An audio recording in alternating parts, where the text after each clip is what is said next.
estamos. Ya, chicos, matemática tercero año lectivo, en un año bastante raro.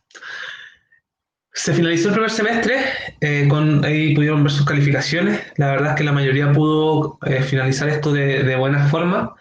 Quienes aún no pueden finalizar su proceso, vamos a ver qué es lo que ocurre, pero ahí previamente hay que hablar con el profesor jefe para ver qué opciones tenemos, ¿sí? Pero estén tranquilos que todos van a poder cerrar de alguna u otra forma su promedio. ¿Qué se viene para el segundo semestre? Eh, Nuevamente vamos a seguir trabajando en los formatos con los cuales terminamos trabajando el primer semestre. Recuerden que el primer semestre trabajamos como de varias formas distintas, desde que se enviaban clases grabadas hasta que tuvimos estas clases online. Se evaluó de varias formas distintas, ustedes me enviaban como guías o trabajos resueltos, o bien también trabajamos con formularios de Google. Ya les adelanto que de ahora en adelante vamos a estar trabajando solo con formularios de Google, por si acaso. ¿Sí? Las evaluaciones pueden ser de desarrollo o bien pueden ser me refiero, puede ser algún tipo de cálculo numérico, ¿sí? O bien puede ser más que nada a nivel conceptual, que es lo que más me interesa, por lo menos este segundo semestre.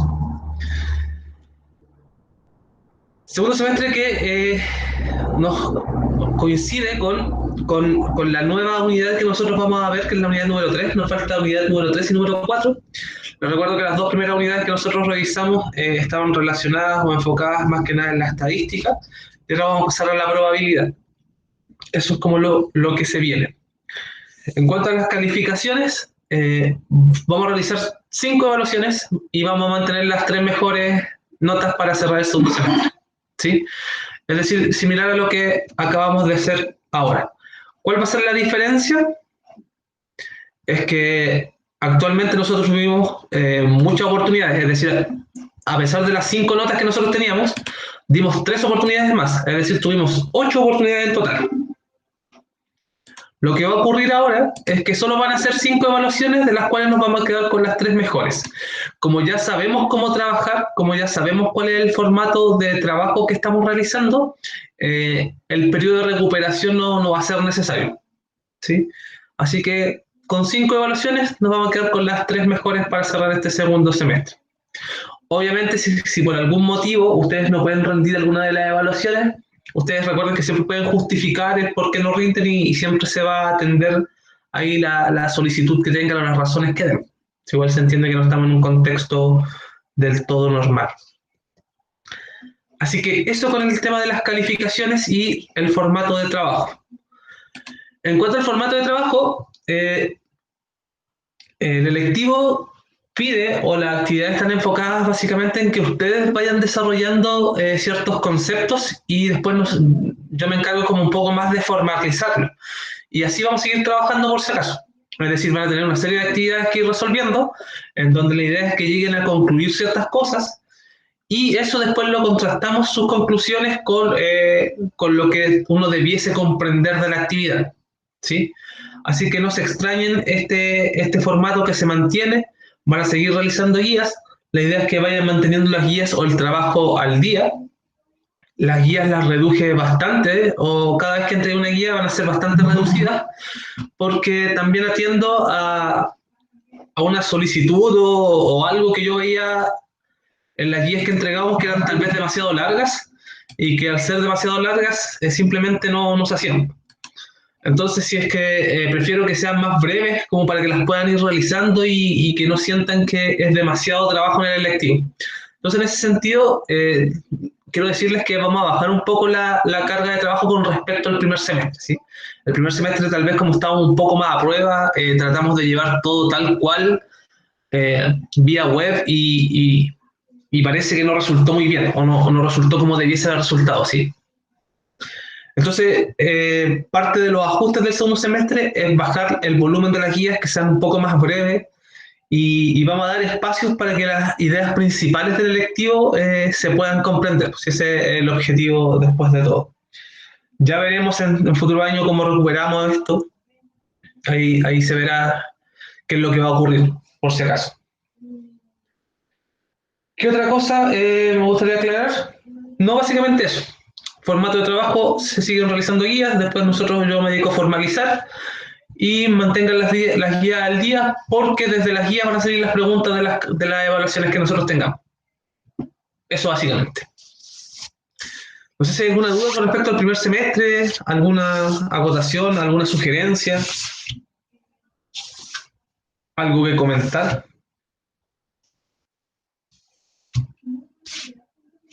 ¿Nada?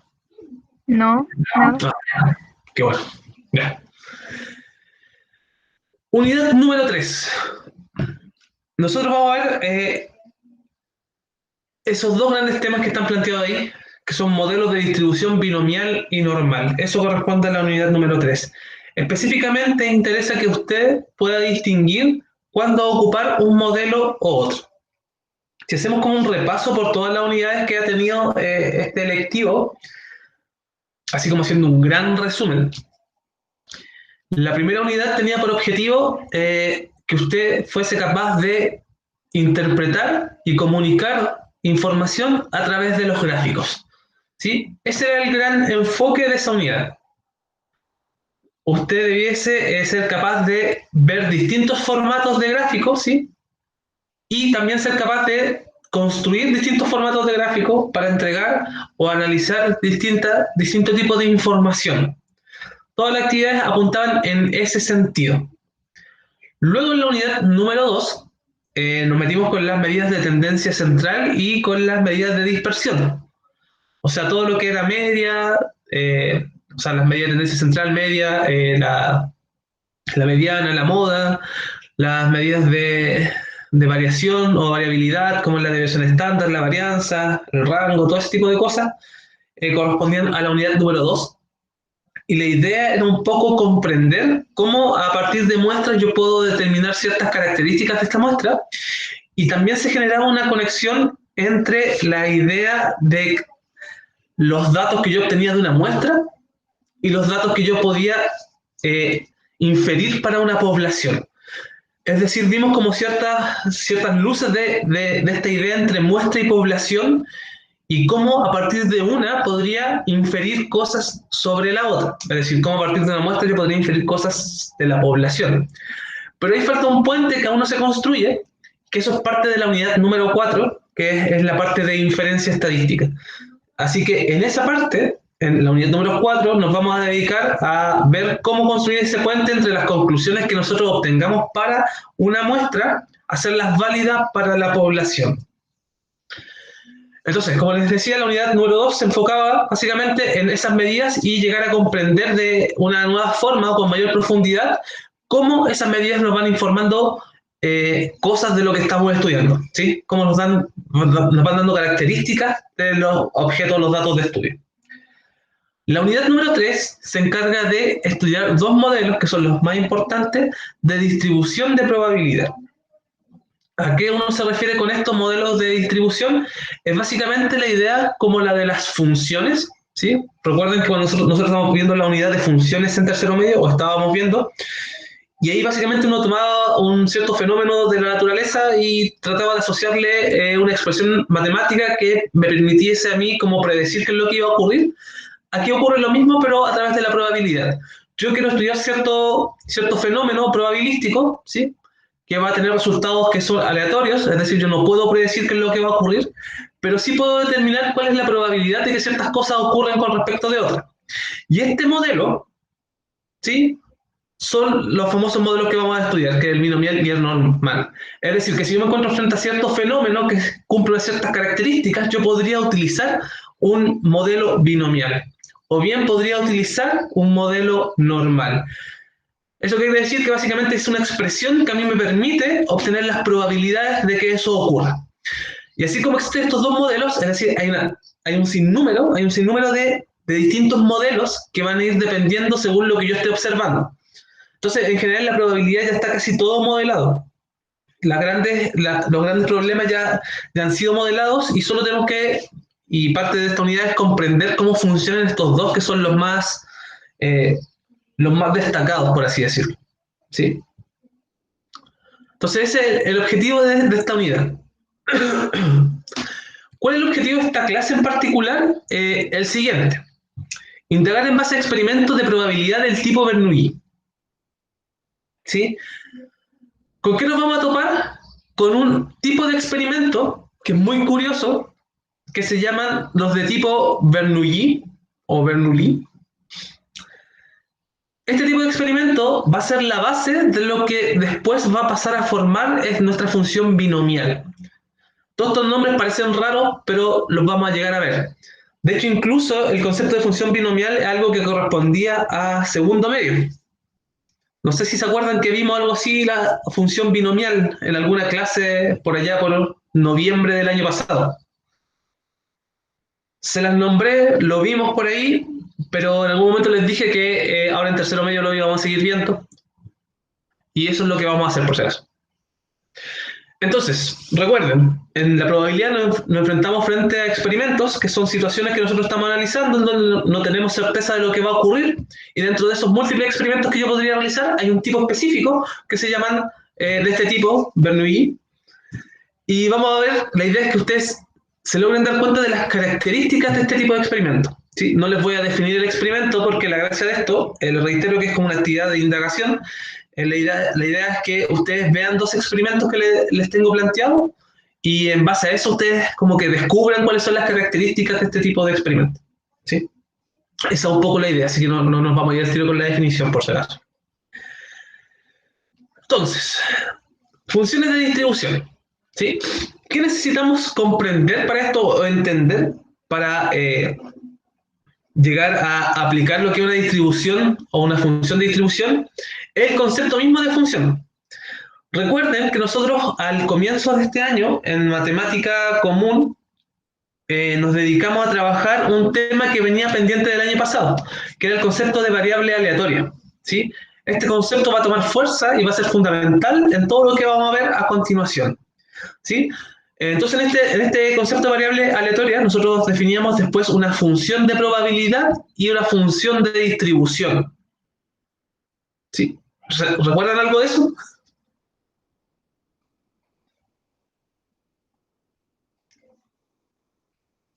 ¿Se acuerdan? No. No mucho, pero se acuerdan de los nombres, por lo menos. Variable aleatoria. Ah, sí. El concepto de variable aleatoria lo estuvimos viendo al comienzo de tercero medio y a finales de segundo medio se supone que ahí era oficialmente, pero dado todo lo que ocurrió, se trasladó hasta el primer semestre de este año y ahora va a tomar fuerza nuevamente porque es en base a esas definiciones que están estos modelos. Les recuerdo que el concepto de variable aleatoria, voy a volver de inmediato acá, es el siguiente. Uno cuando presentaba esto decía que era una función. ¿Sí? Hay que entender que el concepto de variable aleatoria, asociarlo de inmediato con el tema de función, en donde cada posible resultado de un experimento se le asigna un número real. ¿Sí? Entonces acá nosotros tenemos el experimento, que acá está detallado como espacio muestral, y nosotros le asignamos un cierto valor que va a pertenecer a los números reales. Entonces nosotros podíamos hacer cualquier experimento y ahí uno siempre daba como el caso de lanzar el dado. Y recuerden que la variable aleatoria uno la define y es como qué cosas te gustaría observar a ti del experimento lanzar un dado. Entonces ahí uno define la variable aleatoria. Por ejemplo, a mí me gustaría saber de lanzar el dado, no sé, la cantidad de veces que me sale 1 al lanzar un dado. ¿Sí? La cantidad de veces que me sale un número par. Podría definir cualquier cosa, podría ser cualquier experimento y yo defino la variable aleatoria. ¿Y qué es lo que uno después observa? Es cuántas veces ese experimento tiene posibilidades de ocurrir o no ocurrir. Acá en el caso que está ejemplificado, está el experimento de lanzar una moneda. ¿Sí? Es como de los más clásicos. En donde, ¿qué opciones tengo si lanzo una moneda? Es que me salga cara a cara, cara a cruz, cruz cara o cruz cruz. Entonces, ¿cuál es la variable aleatoria que está definida acá? Que uno puede deducir que está definida acá, a partir de los números que están acá.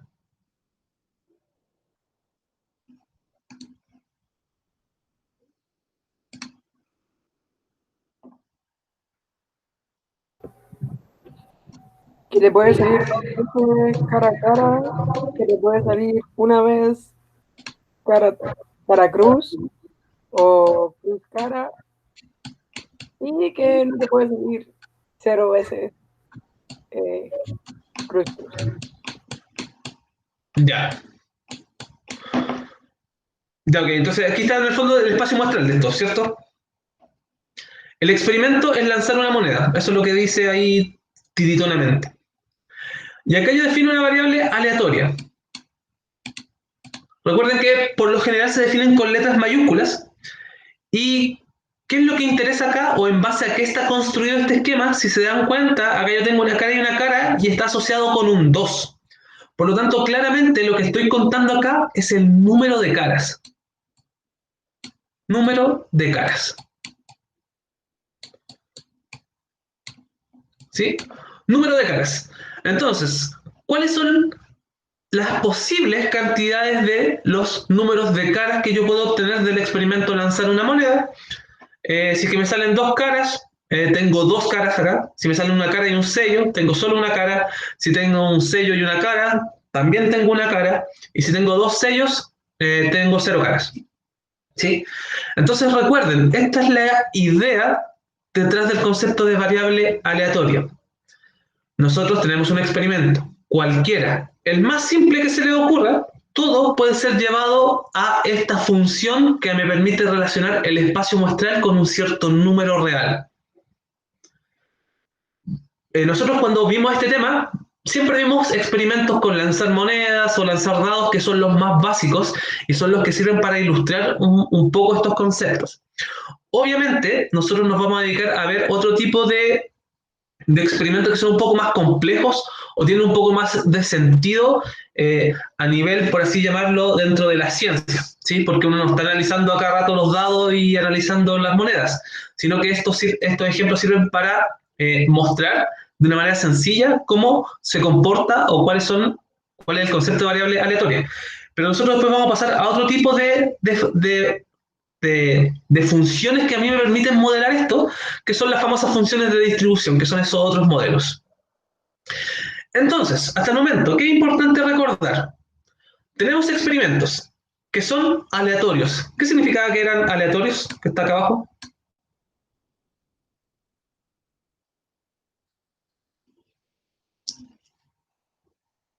¿Qué significa el concepto aleatorio? Que cualquier cosa. ¿Que cualquier cosa me puede salir? Sí. O sea, si Es lanzo... como al azar. Ya, por ahí va. No es que cualquier cosa me pueda salir, porque si lanzo una moneda no me puede salir un 2. Sí, pues, pero dependiendo del contexto, pues. Ya. Ya. Se entiende mejor si es que plantearan de que no puedo predecir qué es lo que va a ocurrir. Eso básicamente. De todas las opciones que yo tengo, no puedo predecir cuál es la que va a ocurrir. ¿Cuál es el espacio muestral? Que también es un concepto que tiene que estar como súper claro. Recuerden que el concepto nos indica todos los posibles resultados de ese experimento. En este caso, mi espacio muestral tiene 4 elementos, que son las que están indicados justamente acá. Y el experimento pasa a ser aleatorio porque yo no sé cuál de esas 4 combinaciones es la que va a ocurrir. Listo. Si tenemos este experimento que es aleatorio, siempre podemos definir nuestra función, nuestra variable aleatoria, en donde asocio este espacio muestral a un número. Una vez que yo tengo esta variable aleatoria, puedo construir también la función de probabilidad de esta variable aleatoria, que es lo que vamos a ver a continuación. Voy a seguir avanzando, después volvemos. ¿Qué era la función de distribución? ¿Cómo yo entendí el concepto de función de distribución? Y vamos a seguir con este mismo experimento. ¿Cómo yo construía mi función de distribución? O sea, disculpen, función de probabilidad.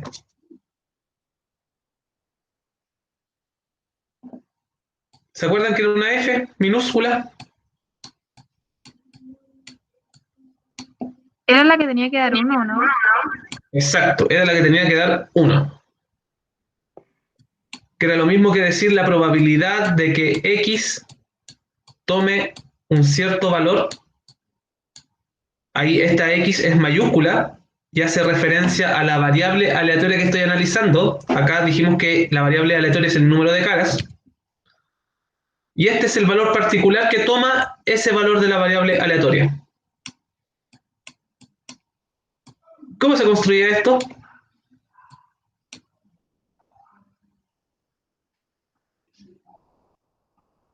Les recuerdo que acá iba una probabilidad y acá iba el valor de la variable.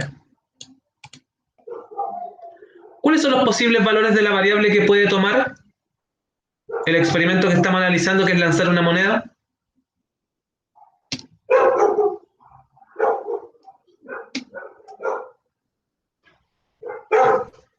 Recuerden que X es número de caras.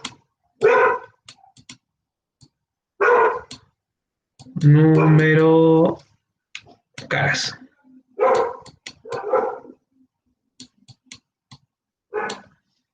El experimento, lanzar dos monedas. Dos monedas. ¿Ya? ¿Cuáles son los valores que puede tomar la variable aleatoria? Si lanzo dos monedas, ¿cuántas caras me pueden salir? 2. Ya, ok. ¿Solo dos? 4. 4 al final. ¿Cuatro caras me pueden salir si lanzo dos monedas? O sea, 2, pero hay 4 posibilidades.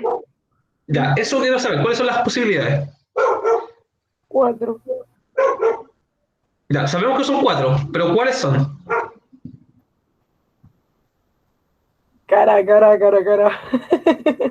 Ya, ok, ahí me estás describiendo el espacio muestral, pero eso ya lo hicimos acá. Acá yo tengo el espacio muestral.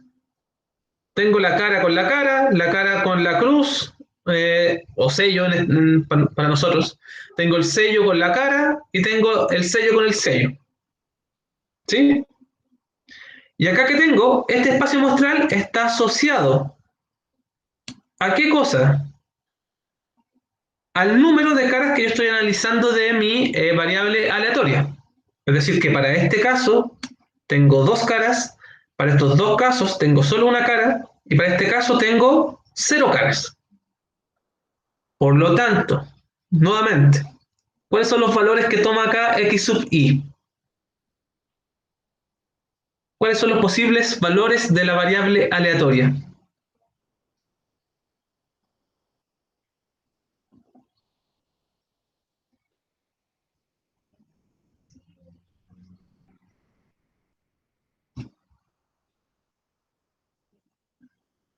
Vamos, chiquillos, yo sé que se puede.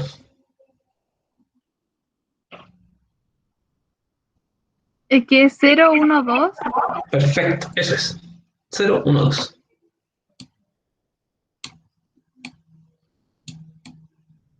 Eso es. Recuerden que esto define todo. Yo estoy analizando el número de caras que a mí me pueden salir. ¿Me pueden salir 0 caras? Sí, si me salen dos sellos al lanzar dos monedas, tengo 0 caras. Es algo que puede ocurrir. ¿Me puede salir una sola cara? Sí, si me sale cara en una y la otra sello, o bien si es que invierto eso, me sale sello en una y cara en la otra, también ocurre eso. Ahí tengo dos casos. Y también tengo el último caso en donde tengo dos caras. ¿Sí? Que eso ocurre que si lanzo la moneda me salen dos caras. ¿Hay más que eso? No. Nunca me pueden salir 3 caras, 4 caras y de ahí para adelante no puede salir nada. ¿Y hay menos casos que el 0? No, tampoco, porque tampoco tiene sentido.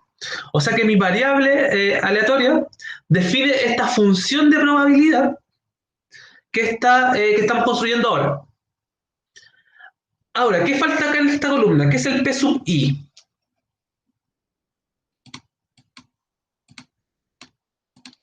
¿Con qué función? De la función. No, no son los posibles resultados de la función. ¿Qué es lo que me falta acá? ¿Qué es lo que echamos de menos en esta columna?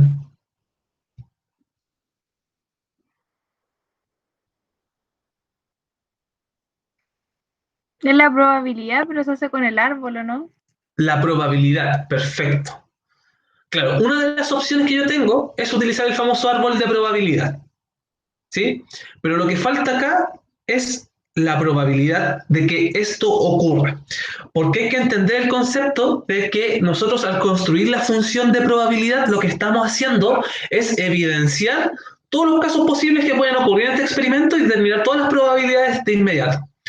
Cosa que si es que alguien quisiese volver a repetir este experimento, no tuviese que estar construyendo el árbol a cada rato. ¿Sí?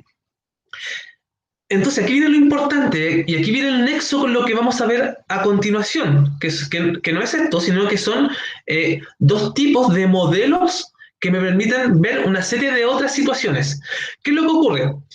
Que después yo voy a dejar de analizar monedas y dados y voy a pasar a analizar, por ejemplo, la población.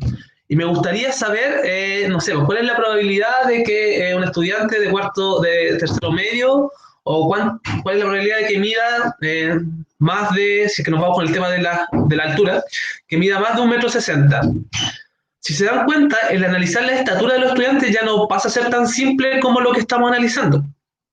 Entonces, ese modelo de estatura pasa a tener una forma de ser analizado a través de una de las dos funciones que estamos por ver. ¿Sí? Entonces, para allá vamos. Vamos a ver otro tipo de problemas, pero esos problemas tienen ciertas características con las cuales yo voy a poder analizar y construir esta misma función que nosotros estamos construyendo, ya va a estar construida. Entonces yo solo voy a dedicarme a aplicar ese modelo que ya está formulado. Entonces, hacia allá estamos dirigiéndonos. Pero acá nos falta todavía concluir cuál es la probabilidad.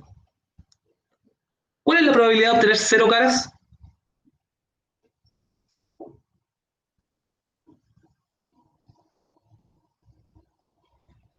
Ya que uno hacía, lo ayudo. Uno podía hacer el arbolito, decir que esto era cara y esto era sello. Ese es el primer lanzamiento. Después simulamos el segundo lanzamiento. Cara, sello. Cara, sello. Ya que sean 0 caras, significa que son 2 sellos. O sea, ocurre en este caso, en este caso. ¿Cuál es la probabilidad final de cada uno de estos casos? ¿Un cuarto? Un cuarto, perfecto. Un cuarto, un cuarto, un cuarto, un cuarto. ¿De dónde sale ese famoso un cuarto? Recuerden que la probabilidad de que sea cara o sello siempre va entre medio de las ramitas de este árbol. Es un medio, es un medio. Acá también un medio, un medio, un medio, un medio. Y recuerden que la probabilidad al final de una de las ramas de los árboles de probabilidad se obtiene mediante la regla de la multiplicación. Es decir, que vamos a multiplicar un medio por un medio y eso me da un cuarto, y así con cada una de las ramitas. Entonces, para el caso en que yo tengo 0 caras, significa que tengo 2 sellos, eso es un cuarto, que es la ramita que está justo acá abajo. Listo. ¿Cuál es la probabilidad de obtener una cara?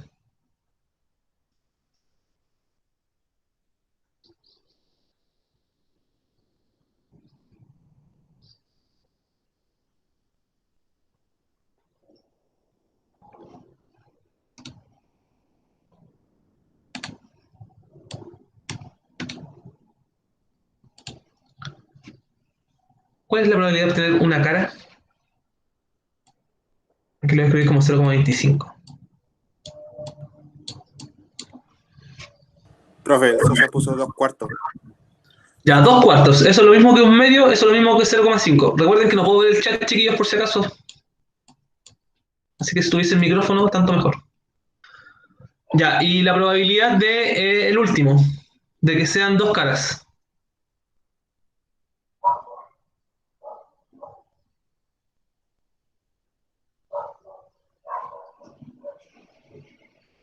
¿Un cuarto? Un cuarto nuevamente, ¿sí? Que sean 2 caras, es cara a cara, un cuarto. 0,25.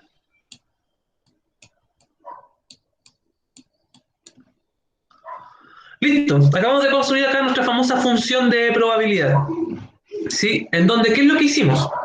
Fue evidenciar todos los posibles valores que toma esta variable aleatoria que yo estoy analizando y determinar las probabilidades de ocurrencia de ese tipo de cosas. O sea, de ese tipo de valor de la variable aleatoria. Eso significa construir la función de probabilidad. Entonces, nuevamente, cada experimento que yo pueda realizar, siempre le puedo asociar una variable aleatoria, y una vez que yo le asocio esta variable aleatoria, yo puedo definir una función de probabilidad. ¿Qué hace la función de probabilidad? Mostrar todos los posibles valores de esta variable y asociarlos con su correspondiente probabilidad de ocurrencia. Eso es lo que estamos viendo hasta el momento. Luego de esto, yo podría definir la función de distribución. que era la famosa F mayúscula. ¿Qué era la función de distribución? Que también lo voy a escribir como la probabilidad de que X fuese menor o igual que ese cierto valor, con una X mayúscula. Ya, ¿cómo se construía esto? Acá tenía de nuevo los valores 0, 1, 2. ¿Cuál era la diferencia con esta F que era la minúscula?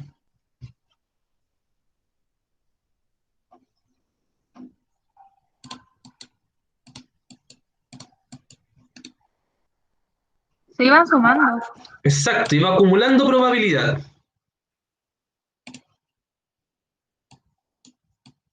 Iba acumulando probabilidad.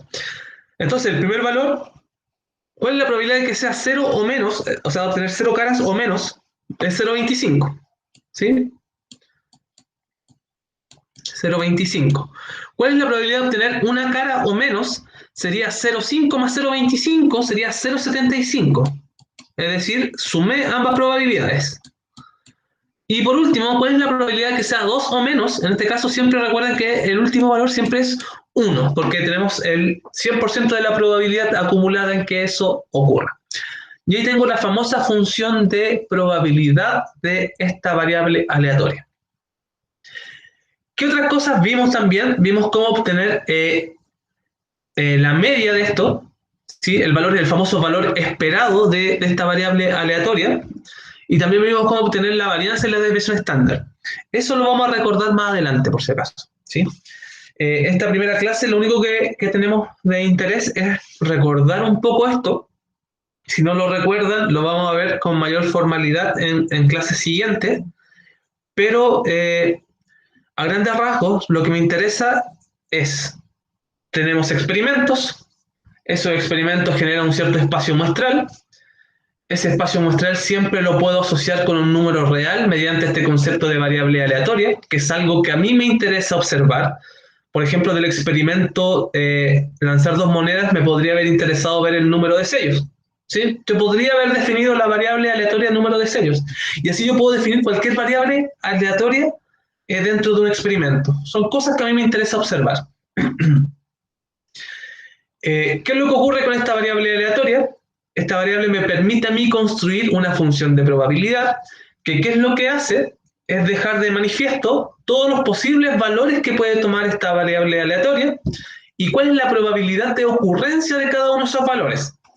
Es decir, acá abajito, nosotros acá construimos esa función en donde tengo los números de caras, me puede salir 0, 1, 2, y tengo la probabilidad asociada a que ocurra eso. Esa es la función de probabilidad, no es otra cosa que eso. Y se escribe según esta estructura. ¿Para qué? Para dejar súper claro que es mucho más probable que me salga una cara que 0 cara. ¿Sí? Entonces, ¿qué es lo que logro con esto? Insisto, es que yo ya no tengo que volver a modelar este experimento, no tengo que volver a calcular con el árbol qué es lo que ocurre, si es que me salen 2 sellos y ese tipo de cosas, porque ya está todo calculado acá. O sea, yo podría volver a repetir este experimento y solo me fijo en la función. Es decir, generé un modelo. Generé un modelo para este tipo de experimento. ¿Qué es lo que vamos a ver a continuación y parte de esta unidad? Ver experimentos que son un poco más complejos y aplicar modelos que ya están obviamente probados. No vamos a demostrar de dónde salen estos modelos, ¿sí? En el sentido de que son matemáticas demasiado avanzadas para el colegio. Si alguien estudia alguna carrera que tiene que ver, no sé, típico ingeniería, ese tipo de carreras, ahí seguramente van a tener estadística y probabilidad dentro de sus ramos, y ahí les van a demostrar de dónde salen las funciones o modelos que nosotros vamos a aplicar. A nosotros nos va a interesar comprender el modelo, cuáles son las partes que utiliza este modelo, en qué tipo de experimentos yo puedo aplicar ese modelo y obviamente aplicarlo. ¿Sí? Pero la comprensión, la construcción, desde dónde sale, es algo que escapa al curso por si acaso. Ese es el fondo. Y luego nosotros teníamos que, en este caso, para el caso de la variable aleatoria, que nosotros sí podemos construir el modelo porque son experimentos sencillos, por lo tanto la construcción es posible. Después podemos construir la función de probabilidad, que es la que está planteada acá, en donde yo comienzo a acumular probabilidad. Y después en esto yo puedo analizar el valor esperado, la varianza y la desviación estándar. Cuando veamos estos nuevos modelos, también vamos a poder obtener la desviación estándar, el valor esperado y la varianza, ¿sí? Entonces, estas mismas cosas que nosotros hacíamos en sencillo, las vamos a hacer en complejo, solo que vamos a tener ya un modelo listo que a mí me sirve para calcular todo lo que yo quiera sobre esa situación que es un poco más compleja que la que estamos analizando.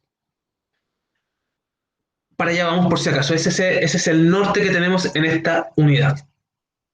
Entonces, que ya está más o menos claro el concepto de variable aleatoria discreta, o sea, variable aleatoria, vamos a ver los dos tipos de variables aleatorias con los cuales nos vamos a meter, que son las discretas y las continuas.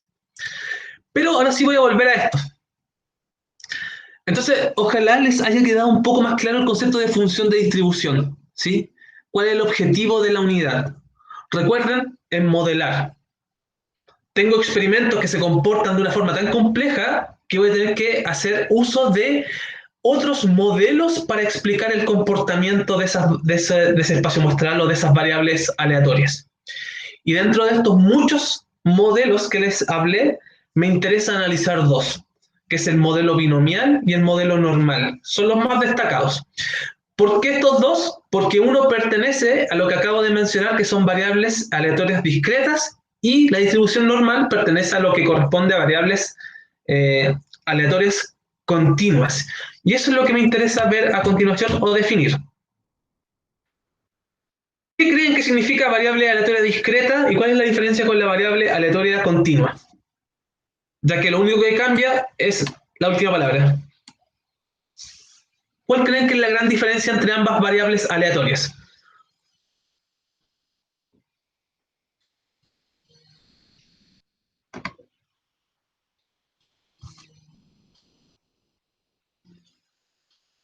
¿Cuál es la diferencia entre lo discreto y lo continuo?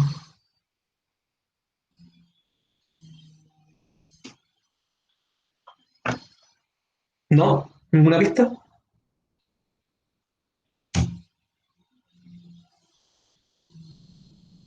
Ahí tenemos ejemplos de variables aleatorias discretas. Por ejemplo, el experimento llamar a 5 clientes. ¿Sí? Supongamos que tengo una tienda de cualquier cosa y hago un experimento y llamo a 5 clientes. Ese es mi experimento. Entonces, en base a eso, defino la variable aleatoria, número de clientes que hacen pedidos. Si tengo una empresa de distribución, llamo a 5 clientes al azar y les pregunto, hola, ¿va a ser pedido? ¿Sí o no? Esa es una variable aleatoria discreta. Creo que se den cuenta cuál es la diferencia. Segundo experimento, verificar el estado de ciertos productos. Tengo nuevamente una empresa que vendo cosas, número de productos que están en mal estado. Supongamos que vendo lo que sea. Y me dedico a tomar al azar 5 productos nuevamente. Y quiero analizar cuántos de esos productos están defectuosos. Podría ser un experimento. Podría ser una variable aleatoria que yo estoy definiendo. ¿Cuáles son las continuas? Esta.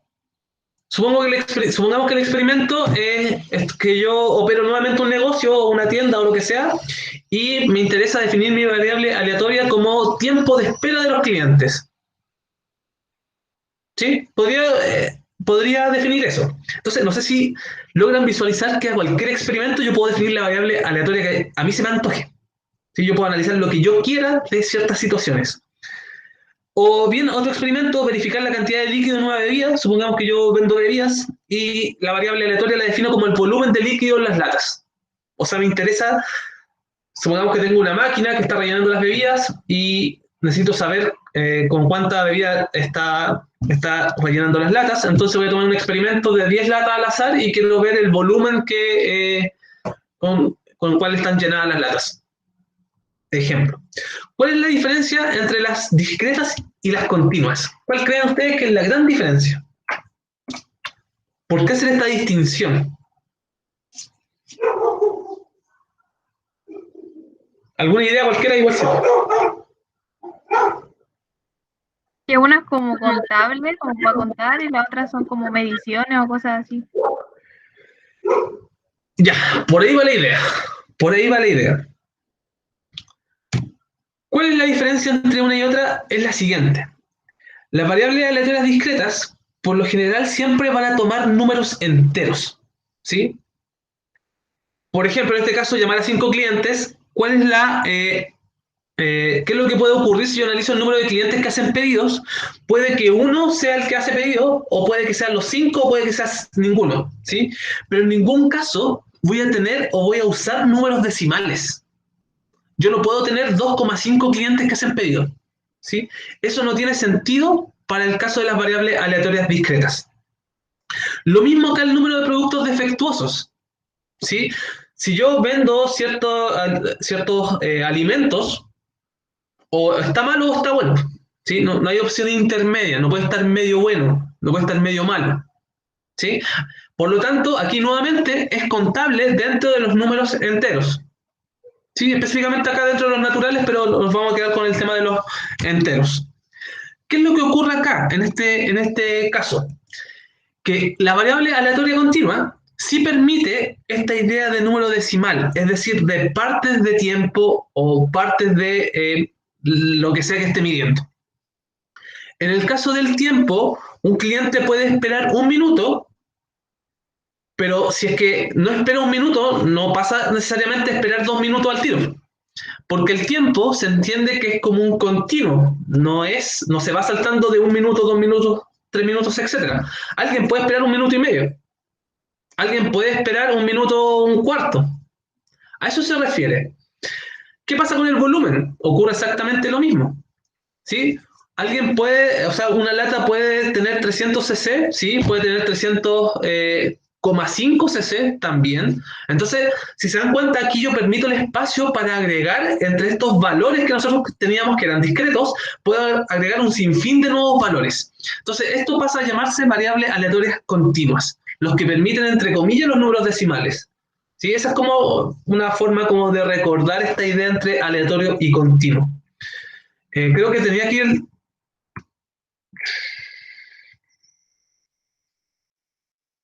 No, lo voy a más adelante. Entonces, por ejemplo, el caso del dado, ¿es discreto o continuo?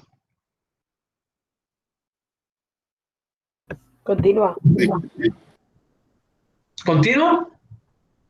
Discreto. Discreto. Discreta, exacto. Porque el número de caras yo tengo o 0, o 1, o 2. Listo. Son números completamente enteros. Entonces siempre tienen que pensar, cuando quieran como analizar esto, es que si es posible, entre medio de dos valores, agregar un valor nuevo. Así yo me puedo dar cuenta si esto es discreto o continuo. Entonces, el caso de los discretos siempre van a ser como números de cosas. Por lo general son números de cosas que uno analiza. En cambio, la variable aleatoria continua siempre son como más que tiene que ver con temas de unidades de medidas, en donde siempre se va a admitir valores entre medio. Aquí están. Lleno de preguntas para la evaluación número 1 que vamos a tener. Defina variable aleatoria discreta. Defina variable aleatoria continua. De un ejemplo de una variable aleatoria discreta. De un ejemplo de una variable aleatoria continua. Defina espacio muestral. Defina función de probabilidad. Todo ese tipo de preguntas, ustedes ya debiesen ser capaces de poder redactar alguna idea, porque insisto que van a ser parte de la primera evaluación, ¿sí? Para que sepan. Y recuerden que van a ser de desarrollo nuestras evaluaciones, así que la idea es que usted sea capaz de explicar estos conceptos. Ya, entonces aclaramos un poco el panorama de lo que estamos haciendo y hacia dónde vamos. ¿Qué me interesa ahora? Que comencemos a transitar hacia la función de distribución binomial. Esa es la primera. ¿Por qué? Porque la función de distribución binomial se basa en las variables aleatorias discretas. Es una función que se dice discreta. Es decir, vamos a trabajar con valores enteros. Y la función de distribución normal es el mayor ejemplo relacionado con variable aleatoria continua. Vamos a comenzar viendo las discretas. Vamos a dar paso a la continua. Entonces, la siguiente actividad tiene por objetivo, tal como está planteado acá, que a través de distintos experimentos, son un total de 6 experimentos que tienen que realizar, nos acerquemos a que ustedes logren comprender este modelo de distribución binomial. ¿sí? Entender cuándo lo puedo utilizar, por qué me conviene utilizarlo, cuáles son las partes que tiene este modelo para ser utilizado y luego, obviamente, aplicarlo. ¿Sí? Para eso, ¿qué es lo que se debe realizar? Estos 6 experimentos que les estoy mencionando, que tienen una cierta característica. ¿Sí? No son experimentos al azar, sino que tienen la característica de ser llamados experimentos del tipo Bernoulli. Por lo tanto, me interesa que a través de estos experimentos logren comprender en qué consiste un experimento del tipo Bernoulli. ¿Sí? Hay otra pregunta de prueba, obvio. Y luego, a partir de estos experimentos, logren comprender cómo se construye la función de distribución binomial. Ese es el objetivo. Y para eso van a realizar los 2 primeros experimentos de la guía que se llama Desarrollo del modelo de probabilidad binomial a partir de experimentos de Bernoulli. La idea es que veamos estos 2 experimentos y ustedes puedan completar ahí la guía con sus observaciones. Así que pasemos a la guía.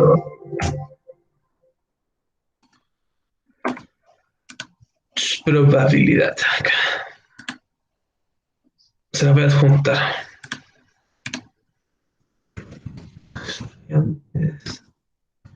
Adjunto. Dos. Muy.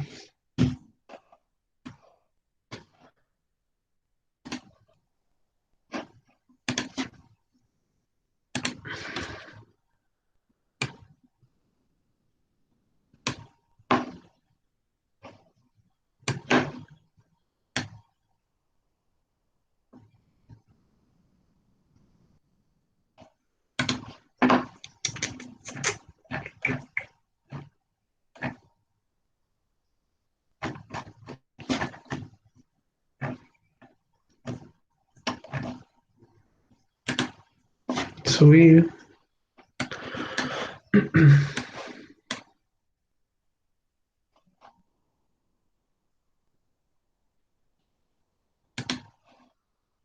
Ya está. Entonces, chiquillos, pueden descargar la actividad número 1.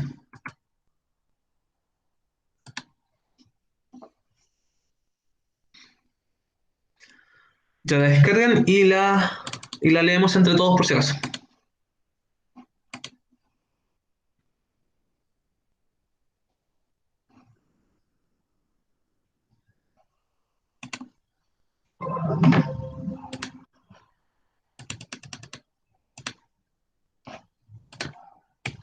Y acá está la actividad, desarrollo del modelo de probabilidad binomial a partir de experimentos de tipo Bernoulli. Instrucciones, desarrollo de la actividad respaldando cada una de tus respuestas en formato digital. ¿Por qué conviene respaldar? Porque, insisto, les voy a hacer preguntas o cuando nosotros tengamos la evaluación van a hacer preguntas de las mismas guías que estemos trabajando. Así que si tienen todo respaldado va a ser todo mucho más fácil cuando quieran contestar la evaluación. Entonces, lo que vamos a hacer es determinar probabilidades de repeticiones de experimentos aleatorios del tipo Bernoulli. Y si se dan cuenta, aquí tenemos 2 experimentos, experimento 1 y experimento 2. Entonces, como les dije, las guías se van a reducir bastantes, o sea, se van a reducir bastante para que sean un poco más abordables, porque el semestre pasado parece que teníamos guías un poco larguitas. Experimento 1. ¿En qué consiste? La imagen de abajo muestra un esquema de experimento aleatorio en el cual se lanza una ficha de los lados en blanco y en gris. ¿Sí? Es como una moneda que por un lado tiene blanco y por el otro lado tiene gris. Se supone que la ficha es justa, es decir, significa que la probabilidad del evento blanco es igual a la del evento gris. ¿Sí? Se realizan 7 repeticiones de lanzamientos. ¿Sí? O sea, estoy lanzando 7 veces esta moneda que es blanca y gris, cuyos eventos se registran en las tablas de una fila de 7 columnas, cuyas celdas se marcan en blanco o en gris.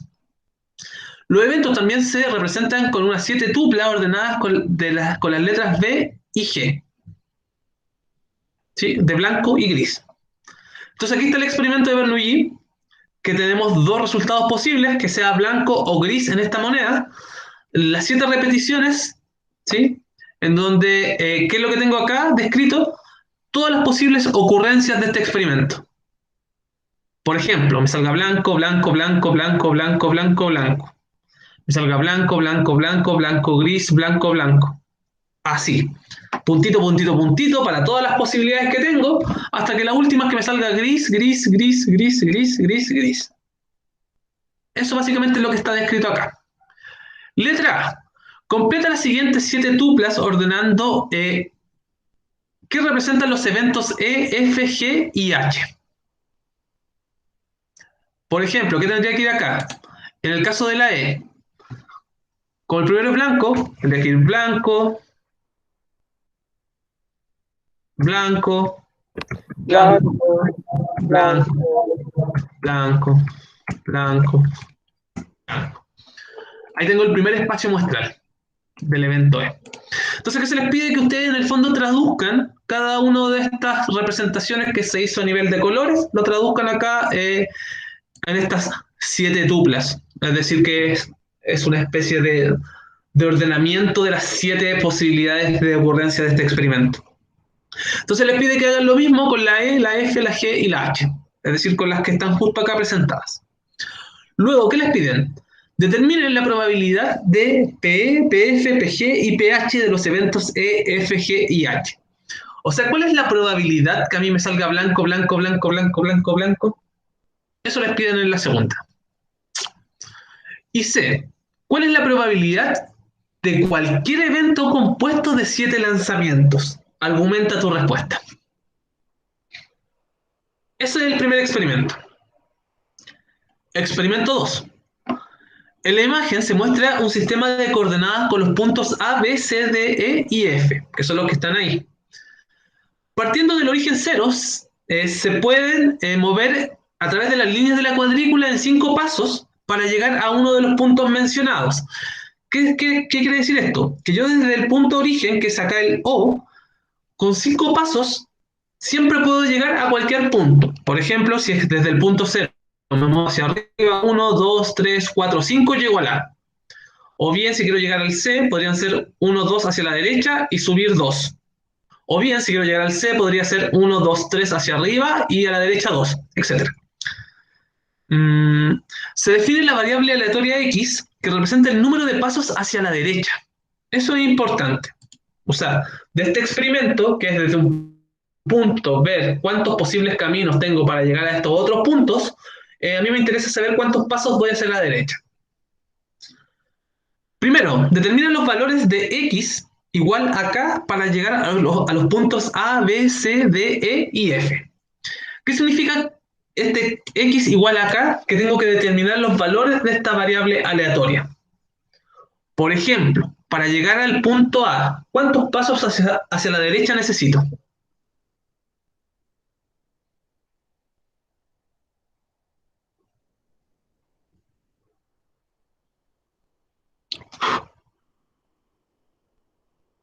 Para llegar del O al A, ¿cuántos movimientos hacia la derecha necesito? 0. Maravilloso, 0. Porque solo subir 5 veces. Para llegar al caso B, 1. 1. Y así voy viendo cuál es el valor mínimo y máximo de los distintos valores de la variable. Eso es todo. B.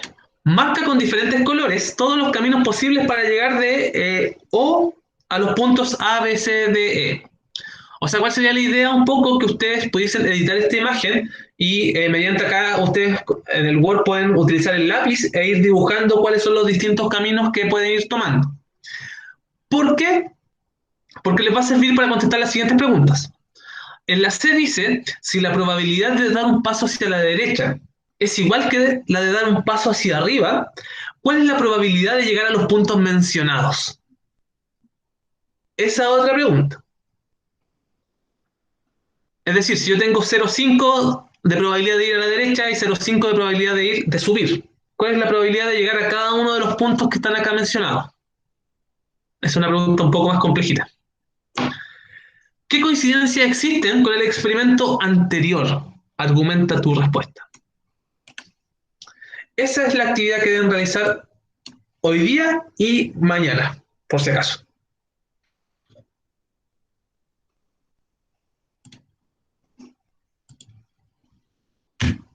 vamos a detener la grabación, así que vamos a hacer el famoso, o sea, vamos a hacer el cierre, disculpen. Conceptos claves, función de distribución, tratar de recordar este concepto, si bien lo vamos a seguir tratando, lo vamos a retomar. Siempre es importante como recordar o revisar si es que esto lo notaron alguna vez en el cuaderno en matemática, traerlo nuevamente porque es con lo cual vamos a estar trabajando. Y experimento de tipo Bernoulli, que es lo que nos interesa ver, no lo hemos definido aún, porque me interesa que ojalá puedan visualizar cuál es la gracia de este tipo de experimentos y qué es lo que lo hace tan especial. Entonces recuerden, experimentos aleatorios, defino una variable aleatoria, que puede ser discreta o continua, depende de lo que yo quiera analizar, y con eso construyo una función que me permite modelar toda la situación. En esta unidad, ¿qué vamos a hacer? Vamos a ver dos de los grandes modelos que tenemos para variables aleatorias discretas y continuas, y vamos a ver en qué situaciones yo puedo aplicar ese modelo. La construcción, insisto, escapa a este curso, ¿sí? Son matemáticas avanzadas. Lo único que interesa es saber cómo yo puedo utilizar esta herramienta que ya está, obviamente ya está construida, cómo yo puedo utilizar esta herramienta y bajo qué contexto este uso me es válido. Así que esa es la idea de esta unidad. Así que chiquillos pueden comenzar a trabajar.